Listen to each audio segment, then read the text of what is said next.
Hello everyone, welcome back to my YouTube channel Business World. Guys, don't forget to like, share and subscribe my YouTube channel for the CBSE updates, for IGNOU updates, for studying 12th business studies and for studying organization theory and behavior, which is one of the subject of the MCOM second year.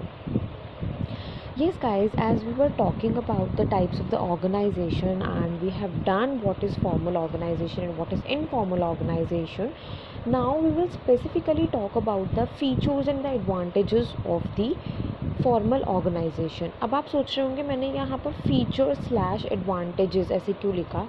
Guys maximum books के अंदर आपको 12-13 points मिलेंगे. यहाँ पर मैं आपको 15 points provide करने जा रही हूँ एंड आपको मतलब अकॉर्डिंगली कि पेपर में कैसे आया हुआ है अकॉर्डिंगली आप 7 पॉइंट्स को फीचर्स में डाल देना और 8 पॉइंट्स को एडवांटेजेस में डाल देना, या आप ऐसा कर सकते हैं कि 8 पॉइंट्स को आप फीचर्स में डाल दें, 7 पॉइंट्स को आप एडवांटेजेस में डाल दें. ठीक है, वो आपके ऊपर है. देखो फर्स्ट पॉइंट हमारे पास आता है गाइस एफिशिएंसी. एफिशिएंसी का मतलब क्या होता है? Optimum utilisation of resources. Guys formal organisation के अंदर हर एक इंडिविजुअल पर्सन को पता है कि मुझे क्या काम करना है, कैसे मुझे वो काम करना है. तो अल्टीमेटली होता क्या है कि वो मिनिमम इनपुट्स के साथ मैक्सिमम आउटपुट्स हम लोगों को दे पाते हैं. तो अल्टीमेटली क्या है कि एफिशिएंसी को वो इंश्योर करते हैं, किसी भी तरह से हमारे रिसोर्सेज जो हैं वो वेस्ट नहीं होते हैं. सेकेंड हमारे पास आता है गाइस इफेक्टिवनेस. इफेक्टिवनेस का मतलब क्या होता है? Timely task completion. देखो फॉर्मल ऑर्गेनाइजेशन का मेन ऑब्जेक्टिव ही क्या है कि हमारे गोल्स जो हैं वो अचीव हों, ऑर्गेनाइजेशन के अंदर हर पर्सन इफ़ेक्टिवली वर्क करे. तो अल्टीमेटली जब हर पर्सन टाइमली अपने टास्क को कंप्लीट करेगा तो ओवरऑल ऑर्गेनाइजेशन के अंदर इफेक्टिवनेस तो इंश्योर होगी ही होगी. थर्ड हमारे पास आता है guys systematic working. Systematic working कैसे है? और देखो फॉर्मल ऑर्गेनाइजेशन के अंदर ना गाइस प्रॉपर स्ट्रक्चर्ड मैनर के अंदर काम होता है, और जब स्ट्रक्चर्ड मैनर के अंदर काम होगा तो ऑब्वियस सी बात है कि वो सिस्टमैटिकली वर्क परफॉर्म किया जाएगा. नेक्स्ट हमारे पास आता है guys chain of command. Chain of command का मतलब यहाँ पर क्या होता है गाइस? चेन ऑफ कमांड का मतलब है कि हर एक पर्सन को पता है कि मुझे किससे कमांड मिलनी है. ठीक है, और हर एक सुपीरियर को पता होता है कि मुझे किसको कमांड देनी है. मतलब यहाँ पर ना ऐसा नहीं होता कि एक एम्प्लॉय को जो एक सबॉर्डिनेट लेवल पर वर्क कर रहा है उसको 20 सुपीरियर से कमांड मिल जाए. नो, यहाँ पर एक प्रॉपर चेन फॉलो करी जाती है. एक सुपीरियर से ही कमांड मिलती है सबॉर्डिनेट को. सबॉर्डिनेट या तो उस काम को खुद करता है या आगे अगर उसको किसी से वो काम करवाना है तो वो उसको कमांड देता है. नेक्स्ट हमारे पास आता है गाइस कॉस्ट एफिशिएंसी. देखो कॉस्ट एफिशिएंट क्यों है?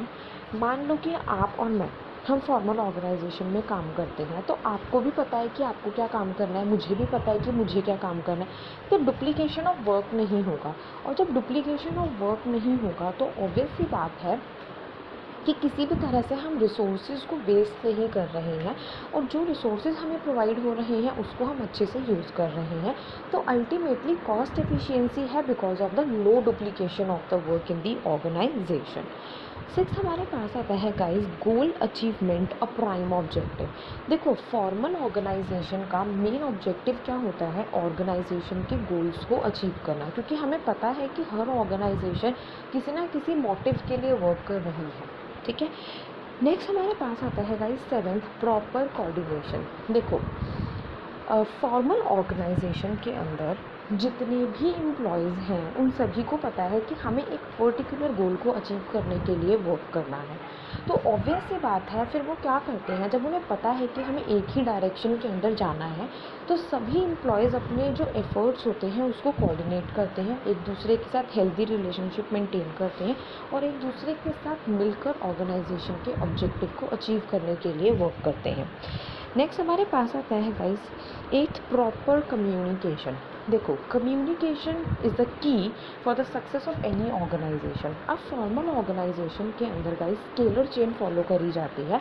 मतलब कोई भी इंफॉर्मेशन जो होती है वो एक सीक्वेंस के अंदर फ्लो करती है. इसीलिए जो फॉर्मल ऑर्गेनाइजेशन है वो इंश्योर करता है कि ऑर्गेनाइजेशन के अंदर प्रॉपर कम्युनिकेशन रहे.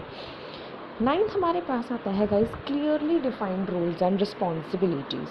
फॉर्मल ऑर्गेनाइजेशन का एक बहुत बड़ा फीचर या हम एडवांटेज कह सकते हैं ये है कि हर एक इंडिविजुअल पर्सन को पता होता है कि मुझे क्या करना है, मेरी क्या जॉब पोजीशन है। मतलब जो रोल्स एंड रिस्पॉन्सिबिलिटीज़ होती हैं बहुत क्लियर होती हैं, किसी तरह का कोई कन्फ्लिक्ट रोल्स रिस्पॉन्सिबिलिटीज़ के ऊपर अराइज नहीं होता है।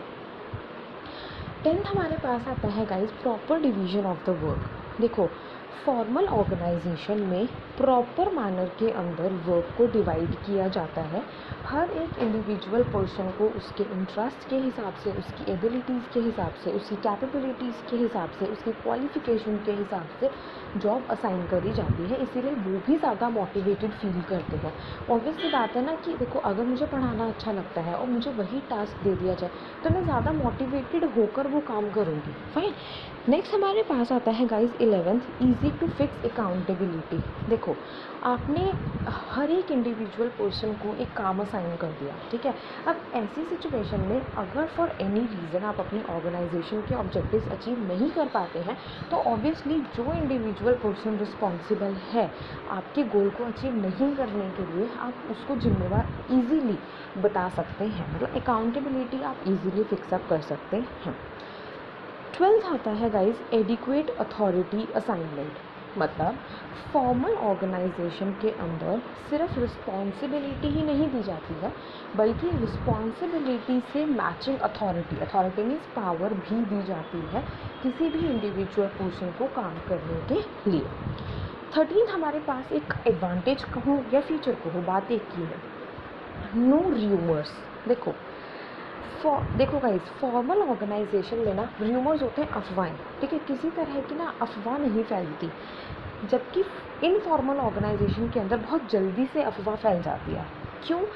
एक तो देखो यहाँ पर अफवाह मतलब र्यूमर्स ना फैलने का सबसे बड़ा रीज़न क्या है कि एक प्रॉपर मैनर में इंफॉर्मेशन फ्लो होती है, ठीक है।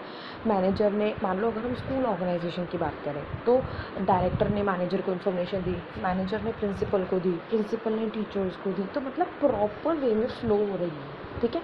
इसीलिए कोई र्यूमर्स यहाँ पर नहीं स्प्रेड होते हैं।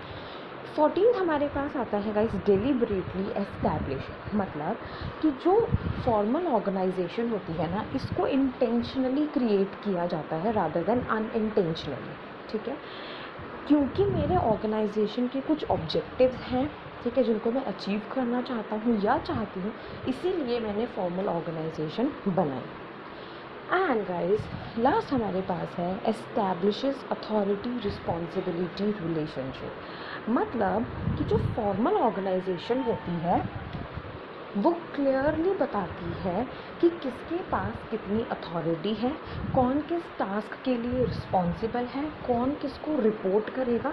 तो ultimately formal organisation authority responsibility relationship को एस्टैब्लिश करके ऑर्गेनाइजेशन के अंदर सुपीरियर सबॉर्डिनेट रिलेशनशिप को एस्टैब्लिश करती है।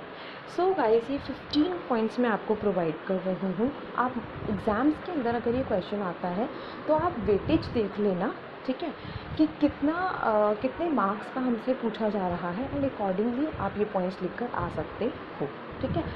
अब मैंने फीचर और एडवांटेजेस को एक क्यों कर दिया यार? देखो अगर मैं कहूँ फॉर्मल ऑर्गेनाइजेशन का फीचर क्या है कि वहाँ पर टाइमली टास्क कंप्लीट होता है, या मैं कह दूँ कि इफेक्टिवनेस है, ठीक है, तो ये उसका एडवांटेज भी तो है फॉर्मल ऑर्गेनाइजेशन का। तो इसीलिए गाइस पॉइंट्स आप दोनों में सिमिलर चला सकते हैं, आप बस वेटेज के अकॉर्डिंग उसको बाइफरगेट कर लेना। एंड येस गाइस मैं डिस्क्रिप्शन बॉक्स में आपको लिंक प्रोवाइड कर दूँगी कि फॉर्मल ऑर्गेनाइजेशन और इनफॉर्मल ऑर्गेनाइजेशन है क्या। Bye bye everyone, don't forget to subscribe.